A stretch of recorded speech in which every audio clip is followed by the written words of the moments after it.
ಪರಮಾನಂದವನೀವನಾಮ ನಿನ್ನ ನಾಮ ಸ್ಮರಣೆ ಎಂಬುದು ಎನ್ನ ಜೀವಕ್ಕೆ ಜೀವನಾಮ.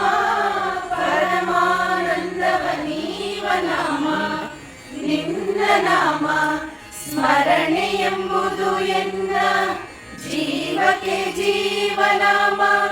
ವರವ ಕೊಡುವುದೊಂದು ಭಕ್ತಿ ಭಾವದ ನಾಮ.